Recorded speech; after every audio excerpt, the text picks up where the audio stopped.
Egunon, eguardionia guztioi. Aurreko hizlariek eman dituzten aurkezpenak eta iritziak entzun ondoren, iritzi interesgarri horiek entzun ondoren, Gipuzkoara begiratzeko ordua iritsi zaigu.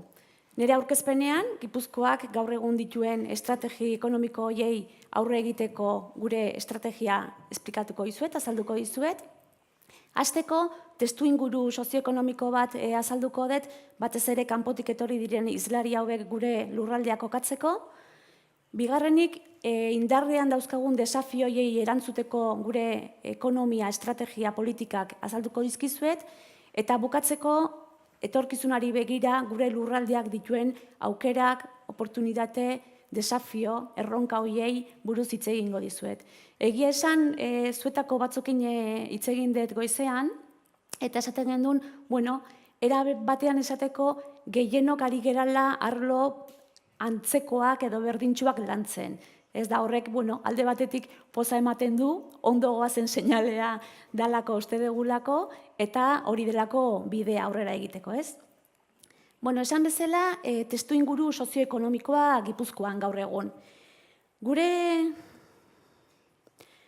lurraldea industriala da. Beti esaten dugu, gure denean daramagula industria. Gure tradizio industriala da, hori garrantzitsua da, baina aktibidadean industriak duen pisua ere nabarmentzekoa da. Gure lurraldeko barne produktu gordinaren 28%. Suposatzen du industriak. Eta horrek, bere garrantzia du. Hala ere, azkeneko hamarkadetan pisu hori jeisten ari dela konturatu gera.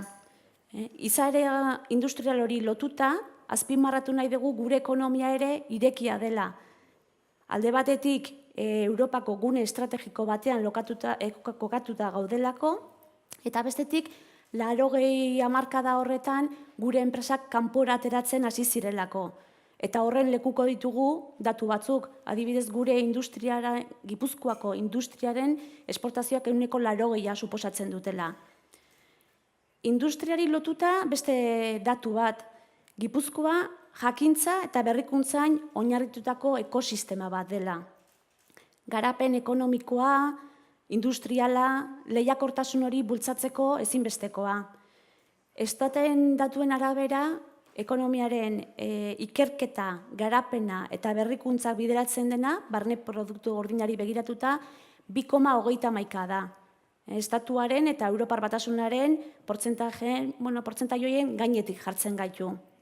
Eta gutxi gora bera kalkulatzen da biztanle bakoitzeko 600 euro bideratzen ditugura arlo horretan. Eta datuak eman eta eman ari naiz, baina bideo bat jarriko dizuet, atzerrira juten geanean Gipuzkoaren irudi bat trasladatzeko, eta batez ere kanpotik gonbidatuak ekartzen ditugunean Gipuzkoako irudi hori erresago izan dezaten. Lehenengo bideo mesedez?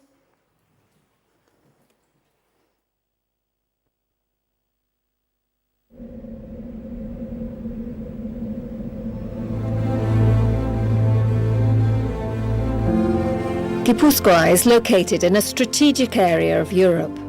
Situated at the heart of the Basque Country, it is in the center of a node linking the main economic agents in the Atlantic axis. It is a well-connected region with an excellent transport and communications network.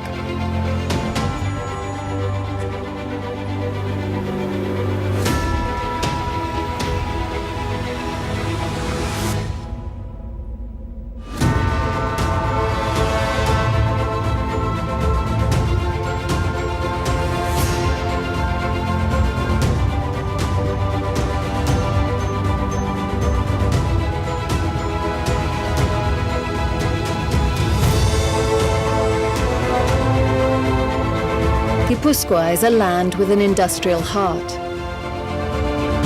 Public institutions, public-private entities and training centers are aimed at promoting the generation and development of the productive fabric. It has an advanced industrial sector of quality with a high competitive export capacity. Gipuzkoa is a region of expertise and innovation. It has a network of first-rate research centers, technology parks and innovation centers. a land that invests in R&D and advanced industry.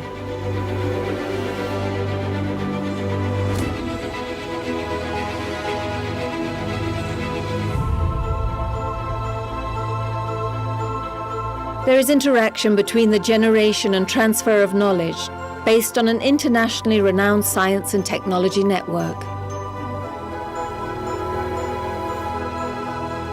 The administration of Gipuzkoa also benefits from regulatory powers that allow it to commit to the economic promotion of companies from a taxation point of view.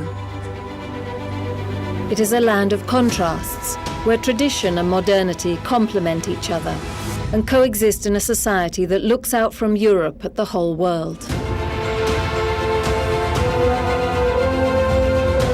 Gipuzkoa, a region with its own culture and language, with world-renowned cuisine and first-rate social services.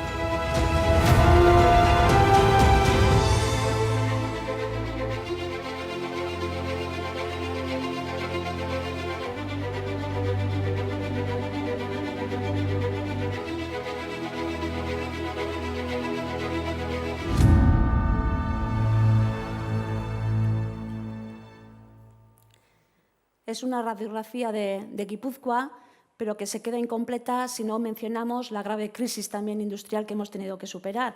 Una crisis que ha obligado a cerrar empresas, ha dejado sin trabajo a muchas personas y que nos obliga de alguna manera a reinventarnos. Una crisis que también hay que mencionar que por ese carácter industrial que tenemos también nos ha permitido superarlo, llegar más tarde a la crisis y también salir de otra manera, más reforzados. En este contexto se sitúa la estrategia que como territorio nos hemos marcado. Tenemos que afianzar la recuperación económica en Guipúzcoa, reforzar el modelo socioeconómico propio con el que cuenta Guipúzcoa y asentar las bases del desarrollo económico del futuro. Todo ello sin olvidar las herramientas de gobernanza y de relación con los agentes socioeconómicos que contamos en el territorio y que el Gobierno, Diputación de Guipúzcoa, tiene que coordinar. Yo creo que lo decía Bernard y decía esa visión, esas personas y esa cooperación. Siendo un territorio pequeño tenemos que cooperar cada vez más y yo creo que esa es una de nuestras principales funciones. Estrategia horren lehen hanka gure enpresen lehiakortasuna sendotzea da, indartzea, krisiaren eragin hori gainditzeko eta merkatu global horietan presentzia izateko. Robertok aipatu du ez, konpetibitate hori, partizipazioa, ekosistema, nik uste hizlari guztiok hitz kontzeptu berdinak erabiltzen ditugula eta horretan sakondu behar dugu.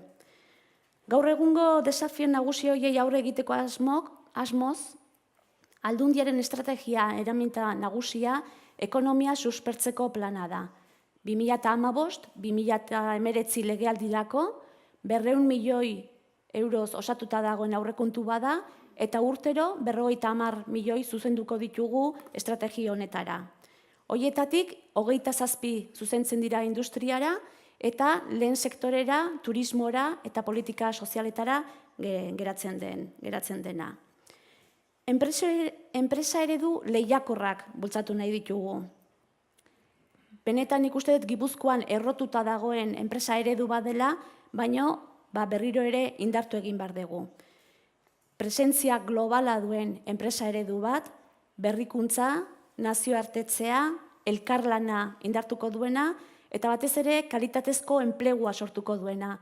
Eta enpresetan pertsonen partizipazio hori bultzatuko dituen enpresa ereduak nahi ditugu. Sinetsita gaudelako gure Gipuzkoako lurraldeko politika industrial eta ekonomiko hori aurre egin behar digun desafio horiei egiteko horretan sakondu behar digula. Oraintxe bertan azalduko ditut ekonomia suspertzeko plan horretan landuko ditugun lan lerroak edo programak. Baina atzo Paolok insistitu zuen kontzeptu bat ere aipatu nahiko nuke. Diru laguntzaz haratago ere diputazioak egin nahi duen gestioa, bide lagun izate hori, laguntza horik ere garrantzia izan behar dute. Diru laguntza kontzeptu horren haratago joan behar dugu eta elkarren arteko kooperazio, lankidetza, hori dana bultzatu, benetan lurralde txiki honek mundu mailan kokapen bat edo posizionamentu bat eduki ahal izateko. Ekonomia suspertzeko planean 7 lan-lerro, programa edo multzo landu nahi ditugu, eta horien erdi-erdian daude gero aipatuko ditugun estrategiak. Bana-bana aipatuko ditut, labur-labur, azkeneako ja denbora joan egiten da, eta ez zait bete aspertu nahi. Lehenengoa, Diputazio Forala aliado de la enpresa jartzen duguna. Lehenengo momentutik legealdi hasieran Diputazioera sartu ginenean helburu garbi bat genuen. Enpresaren gertu egon behar genduen. Enpresaren bidelagun izan behar dugu, batez ere beraien kezkak, arazoak entzun, baina baita ere proiektu berriak entzuteko, elkarrekin gauza berriak sortzeko, eta batez ere bidelagun izate horretan elkarkidetza, lankidetza hori gehiago sustatzeko. Eta gehien bat beharrak eta proiektu berri horiek konektatzeko. Agente eragile desberdinen artean, konexio hori egitea gure lana dela aitortzen dugu eta horretan indarra jarri nahi dugu. Bigarren lerroa partizipazioa da, eta batez ere kalitatezko enplegu hori sortzea etorkizunean eta gaurtik hasita. Proiektuak esaten dugu, elkarbanako edo enpresan arteko proiektu konpartitu horiek enpresen artean pertsonek partizipazio hori bultzatzen jarraituko degula. Batez ere, lehiakortasun hori bultzatzeko tresna instrumentu bezala. Como mecanismo para fortalecer la competitividad, el crecimiento personal y el enraizamiento en el territorio de estas personas y de estas empresas. Sabemos que hoy día tenemos una situación un poco delicada en cuanto a que nuestras empresas son atractivas, se acercan muchos fondos de inversión y eso, hoy en día muchas veces nos lleva a que nuestras empresas se puedan plantear el no mantener los centros de decisión en el territorio. Nosotros queremos que esos centros de decisión permanezcan en el territorio, queremos arraigarlos aquí, queremos arraigar a nuestras empresas, a nuestras personas, a nuestro talento en el territorio, y eso es una misión que tenemos que trabajar entre todos. El talento en la empresa. Luego hablaré más en detalle de esta estrategia, de esta línea en Diputación, pero sí que tenemos que tener en cuenta que tenemos que trabajar en la capacitación, en la atracción y en la retención del talento en el territorio. Hablábamos ayer también del problema demográfico que nos afecta en Europa. Yo creo que en Guipúzcoa todavía se acentúa más. Yo creo que esa retención de nuestras personas, de nuestro talento en el territorio, pues cada vez requiere más atención. La cuarta línea es la dimensión, la mejora competitiva y la internacionalización. Tenemos que promover esa transformación del tejido empresarial de Guipúzcoa hacia una mayor dimensión, hacia una mayor competitividad y, sobre todo, a la presencia internacional, con el objeto de empezar, como decíamos antes, de impulsar empresas eficientes, competitivas y sostenibles. Este es un elemento clave. Tenemos mucha empresa pequeña, tenemos mucha empresa familiar con problemas de sucesión y tenemos que reforzar ese mensaje de competitividad, de presencia internacional, de tener un tamaño adecuado acorde al modelo de negocio, etc. El crecimiento inteligente. Comentábamos antes la Red Vasca de Ciencia, Tecnología e Innovación, en la que Guipúzcoa cuenta con muchos centros, universidades, centros de FP en los que son punteros. Tratamos de impulsar la I+D+ en el territorio. Hemos aumentado el presupuesto que tenemos para este ámbito porque entendemos que esa competitividad, esa mejora en el posicionamiento internacional tiene que ver también con ese valor añadido que ofrecemos a nuestros productos y a nuestros servicios. La nueva actividad económica, yo creo que todos los ponentes han hablado de emprendimiento, de valores, de startups. Yo creo que es mirando al futuro, tenemos que tener en cuenta que tenemos que generar nueva actividad económica. Sectores tradicionales tienen que dar paso a nuevos sectores de actividad económica y generar nuevos perfiles de trabajo. Y el último programa es crear un entorno competitivo para la inversión empresarial. He comentado antes que queremos mantener a nuestras empresas, a nuestros centros de decisión en el territorio, queremos retenerlos aquí y queremos crear un entorno competitivo, agradable interesante para que empresas de fuera, centros de fuera, también se planteen a Gipuzkoa como un territorio en el que invertir y en el que implantarse. Hasieran komentatu duten bezala, hau da pixkat ekonomia suspertzeko planean landu ditugun lan ilduak, programak, eta aurrera egiteko gobernantzako ardatz nagusiak aipatuko ditut. Gipuzkoan espezializazioa adimentsurako eta etorkizunerako ditugun lurralde estrategia ezin daiteke ulertu nola galderari erantzun gabe. Izan ere, gurea bezalako herrialde txiki batean eta egungo munduan, gobernantza kolaboratiboa ezinbestean gure lurralde garapenean oinarrian egon beharran dago. Are gehiago, lurralde honetan lankidetzari egondan tradizio hori erreparatuta. Gaurkoan lankideratzako gobernantzan aldundian lantzen ditugun 3 tresna edo 3 estrategia aipatuko dizkizuet. Diputazioak lideratu eta lantzen ari dan estrategiak. Etorkizuna eraikiz, Gipuzkoa Talent eta Gipuzkoa Sarean aipatuko ditut. Lehenengoa etorkizuna eraikiz. Atzo ikastaro honen irikieran diputatu nagusiak esan zuen bezala, ez da programa edo ez da beste lan ildo bat gehiago. Etorkizuna eraikiz, Gipuzkoako Foru Aldundiaren gobernantza transformaziorako egitasmo zabal eta ambiziosu bada. Etorkizuneko erronkei, Gipuzkoako eragileekin elkarlanean erantzuna bilatuko asmo diena, etorkizuna elkarlanean eraikitzea ahalbidetu nahi duena, eta horretarako administrazio publikoa bera ere transformatzen ari dana. Lehen esaten gendun, digitalizazio hori era transversal, lerro transversal bezala hartu behar dela, eta guk ere hori egiteko asmoa daukagu. Alde batetik, Gipuzkoako ekonomia, gizarte eta kulturako eragileekin hainbat hausnarketa talde sortu dira, etorkizuneko erronka hoiei aurre egiteko. Eta bestetik, unibertsitatekin, lurraldean dauden 4 unibertsitatekin, aipatutako 4 arlo horietan ezagutza espezifikoa sortzeko elkarlana antolatu da. Horrez gain, Gipuzkoa Lab izeneko esperimentazio gunea ere martxan jarri da, eta etorkizuna eraiki zen, gai edo erronka hoiei erantzun konkretuak emateko asmoa dago esperientzia pilotok erabiliz.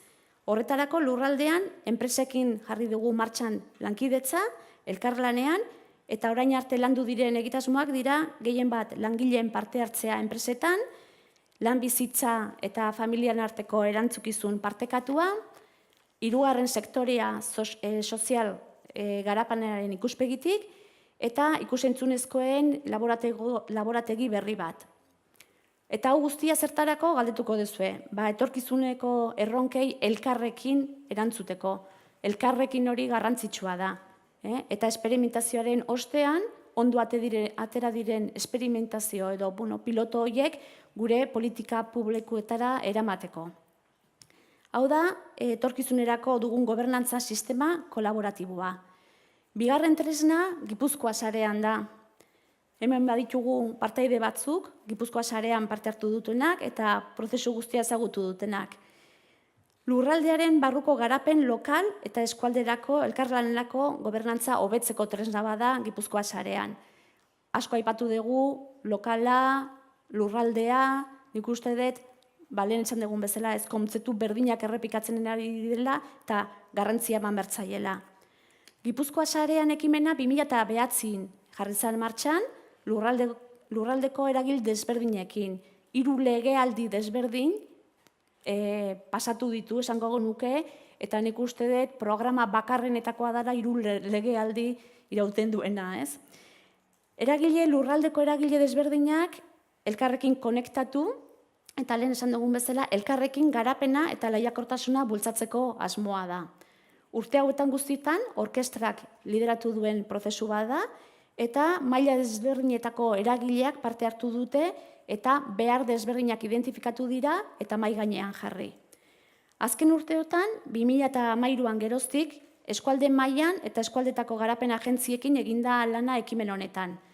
Saretze lana izugarria, oso maila bajua jetxi da, maila ezberdinetako erakunde publikoak kontutan eduki dira, akademia, enpresa, lehen aipatutako agentziak, eragileak elkarrekin lanean aritu dira.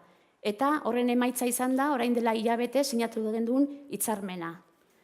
Garapen agentziak eskualde bakoitzean udalek lekuko garapena sustatzeko dituzten erakundeak dira. Agentzia ezberdinak, elkarlanean jartzeaz gain, maila desberdinetako erakundeak, udalak, mankomunidadeak, foru aldundia, elkarrekin gobernantzak kolaboratibo hori lantzeko tresna. Eta zertarako, hemen aipatu ditugun, beharroiek hobeto identifikatzeko, sinergiak handitzeko, tokian tokiko beharrei hobeto erantzuteko, lurralde ikuspegi integral hori gehiago lantzeko, eta gertugoko lankidetza hori martxan jartzeko. Eta azkeneko tresna, Gipuzkoa talent dugu.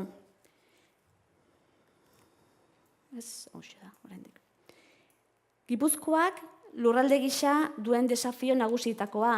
Atzo Luk holandesak komentatzezun, urrengo krisia merkatu laboralekoa izango dela.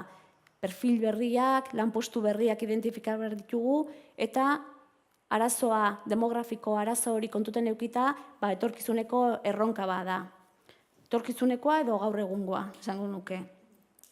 Lehenago aipatu dugun bezala, industriaren eraldatzeak suposatzen du perfil berri horiek lantzea. Behar bat dago, enpresak mahai gainean jarri ditugu behar horiek, eta hortan lan egin behar dugu. Gipuzkoako Foru Aldundiak estrategi bat bultzatu nahi du. Orain arte talentuaren arlo honetan lanik egin gabe zegoen, edo ez behintzate era honetan estrategia bat landuz, eta lurraldeko giza kapital hori, talentu hori, pertsona horiek lurraldean geratzea nahi dugu, eta hori bultzatzen dugu estrategia honekin. Lehengo urtean, abenduaren 27an jarri gendun martxan lehenengo ekitaldia, kanpoan lanean edo kanpoan ikasten dabiltzan pertsona horiek Gabonetan etxea etortzen direnean momentu egokia zela iruditu zitzaigun, 200 pertsona baino gehiago, 200 pertsona gazte baino gehiago hurbildu ziren, antolatu duen ekitaldira, eta, urrengo urtean edo urrengo 2 urtetan edo berriro ere Gipuzkoara bueltatu nahi duten pertsonak dira, perfilak dira, ingenieriak, matematikoak, denetik daukagu, eta enpresakin beste 30 enpresa egon ziren ekitaldi horretan, kurrikulunak aztertzen, beraiekin elkarrizketak egiten, eta pertsona horiek Gipuzkoara itzuli nahi baldin badute aukera berri bat irikitzen. Nik uste dut bidea hori dela, hortan jarraitu behar dugu, eta benetan estrategi bat definitzen ari gera hori gauzatu ahal izateko. Ez nuke aipatu gabe utzik nahi, lurraldeko eragileekin da enpresekin batera, lanbide heziketa eta unibertsitateekin daukagun estrategia. Beraiekin lantzen ari gera estrategia hau, beraiek dituzte ezagutza hori eta beraiek dituzte erraminta berrik, eta horiekin elkarlanean guk ere hori bultzatu nahi dugu. Eta 3. eta azken atalera pasatuko gea orain. Eta demorakin nola nihon, baina pixkat azkartuko dut. Hau dia gure apostu estrategikoak. Orain dela gutxi entzunion Gipuzkoako enpresari arduradun bati, garrantzitsua zela oraingo arrakasta lantzea baino etorkizuneko ardatzak gaur sendotzeak. Eta nik uste hain zuzen ere Gipuzkoako Foru Aldundiak ere hori egin behar duela. Gaur egungo egoera aztertu, gaur egungo desafio edo erronka hauei aurre egin, baino batez ere etorkizunean pentsatu eta etorkizuneko sektoreak, erronka horiek definitzen lagundu. Etorkizuneko ekonomiaren oinarriak sendotzen lagundu nahi dugu. Industria, esan dugu, eta gure ekonomiaren oinarria, gure ongizate eredua sostengatzen duten zutabea da. Eta hor, apostu berriak egin beharrean gaude. Etorkizun handiko sektoretan indarra jarri behar dugu lurraldean. Eta horiei lotutako industria euna sendotu eta sorrarazi. Gisa honetan lortuko degulako etorkizunari begira ere kalitatezko enplegu sorrarazi, enplegu berri horiek, perfil berri horiek, eta gure ongizate eredua mantentzea. Lehen Robertok aipatzen zuen desberdintasun maila handitzen ari dela. Guk lurralde bezala helburu bat daukagu desberdintasun maila, Europa mailan desberdintasun maila hori txikienetakoa izateko, eta nik uste dut horretarako garrantzitsua dela sektore horiek identifikatzea gure ongizate eredu hori ere mantendu ahal izateko.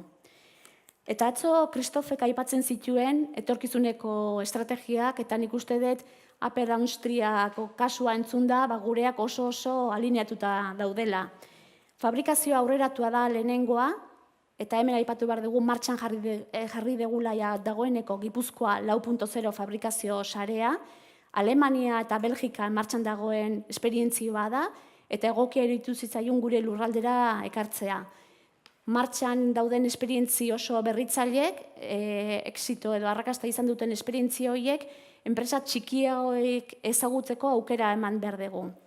Nik uste esperientzi digitalizazio mundu horretan, 4.0 mundu horretan, oso esperientzi polita dela, batez ere gure enpresa txikiak eta handiak velozidadea, abiadura berdinean aurrera egin ahal izateko. Bideo txiki bat jarriko dizuet, mesedez, bigarrena.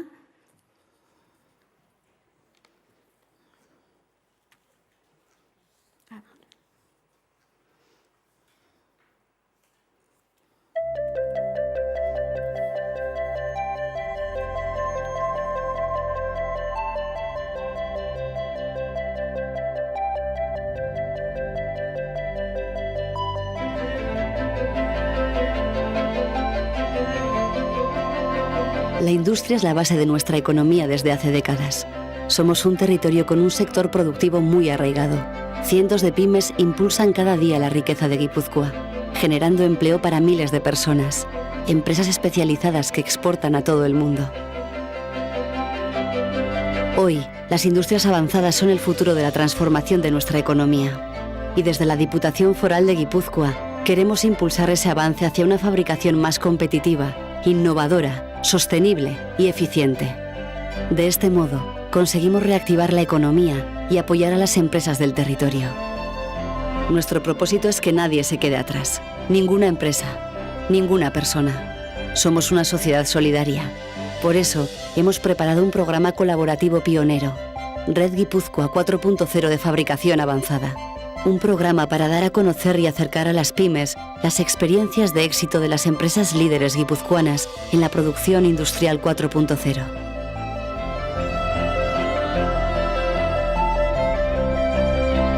El camino hacia la transformación industrial del futuro ya está aquí. ¿Te unes? Preparados para la cuarta revolución industrial.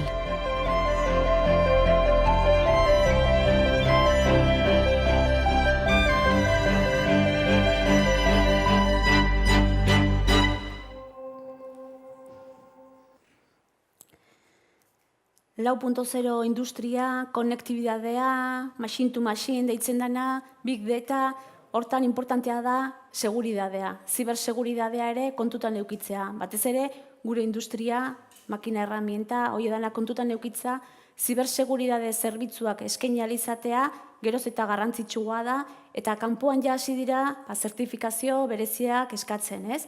Guk ere zibersegurtasun arlo horretan aurrera egin nahi dugu, batez ere gauzen internet horri ezagutzen den horrek aldaketa eta desafio handiak suposatzen dulako, amenazak mehatxuak badira, baina oportunidade berriak ere eskaintzen ditu eta horiek hartu behar ditugu aurrera begira.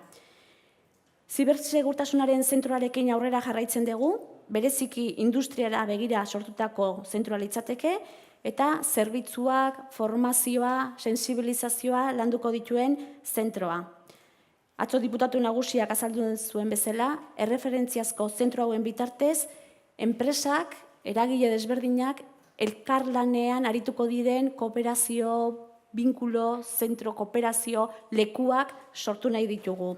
Ezagutza partekatu eta lurralde gisa arlo hauetan ere posizionamentu berri bat, kokapen berri bat lortu dezagun. Bigarren arloa ikusten duzuen bezala biozientzia da. Biozientziak, osasuna, zahartzaroa, hemen ere beste erronka garrantzitsu bat, izalari guztien ahotan jarrita. Biozientziak eta biosasun alorrak garapen berezi bat du Gipuzkoan, teknologia parke, Miramoneko teknologia parkean, eta sektore honekin lotutako startupak ere han lantzen dira bioinkubagailua markatu. Sektore horren garrantzia eta enpresa berrien sorrera bultzatzeko asmoz, biozientzia fundazioa martxan jarri dugu eta enpresa berriai aurrera egiten lagunduko diegu, sensibilizazioa eta formazioa ere landuz. Eta bestetik, atzo diputatu nagusiak aipatu zuen bezala, Pasaian, dependentzia eta zahartzaroari erreparatuko dion zentru berri bat martxan jarriko dugu. Sektore honetara begira, Gipuzkoak duen estrategia eta posizionamentua ere landuko dituenak. Kasu honetan, gizarte politikakin elkarlanean lanean gabiltza, eta ikerkuntza eta berrikuntza gune garrantzitsu bat garatuko du zentru honek.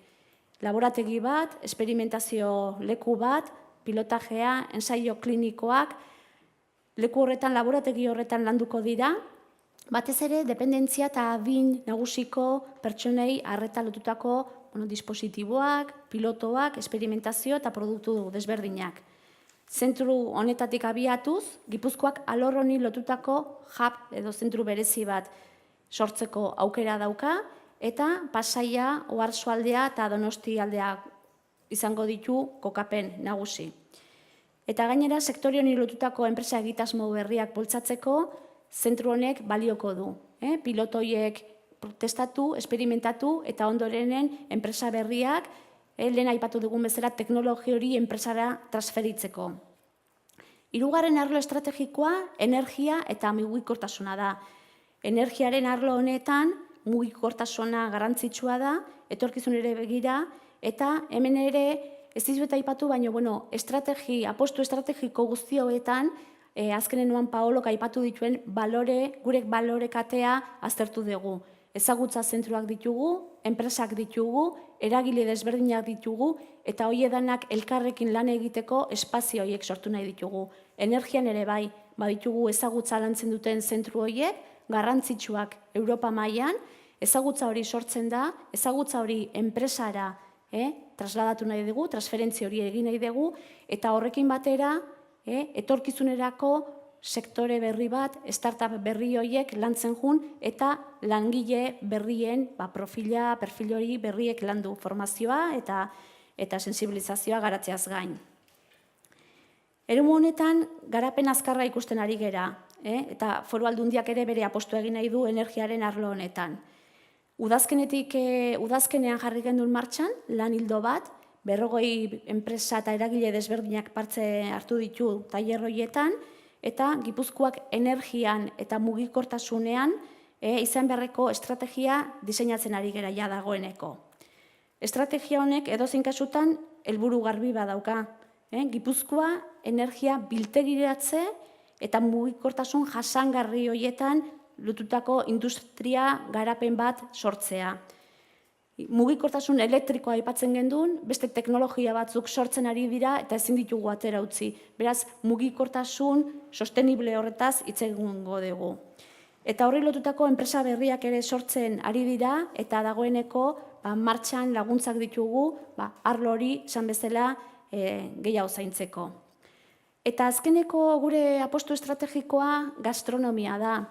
Gaur Kristofek komentatzen zin oso esperientzia badala hemen jatea, Robertok eszelentzia aipatzezun gastronomia, hori egia esan aprobetxatzeko indargune bada. Eta gure lurraldean eremu garrantzitsu eta indartsu bada gastronomia.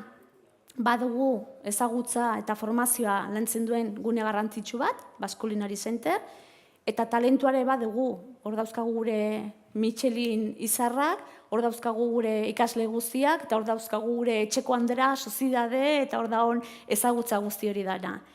Alor hau ere, eraldatzen ari da, eta eraldatze horretan ere, eta aurrera begira, etorkizunereko beste generazio, ekintzaile generazio berri bat sortu behar dugu sukaldarien artean ere, eta digitalizazioak duen garrantzia kontutan eukita, digitalizazio hori ere gastronomiara eraman nahi dugu. Teknologia, digitalizazio hori gastronomiara, gure ekipamentu industrialetara, gure enpresa industrialak lantzen dituzten produktu eta zerbitzu berriak ere sektore honetara erakarri eta sektore berri bat sortu etorkizunera.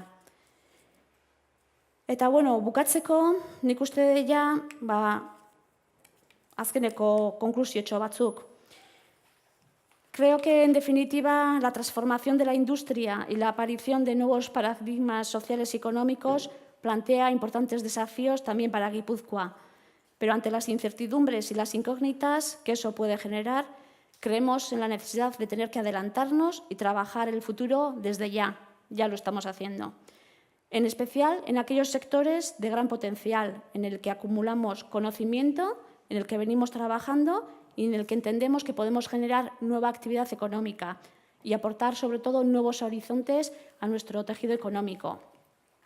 Pero además, y lo más importante, es que queremos abordar todas esas apuestas estratégicas en colaboración con los distintos agentes socioeconómicos que tenemos en Guipúzcoa, que los tenemos, que somos muchos, ¿no? Yo creo que somos muchos agentes, es importante una buena coordinación, es importante cooperar entre todos, porque tenemos que posicionar a Guipúzcoa en el mundo y eso tiene mucho trabajo. Mila esker guztioi.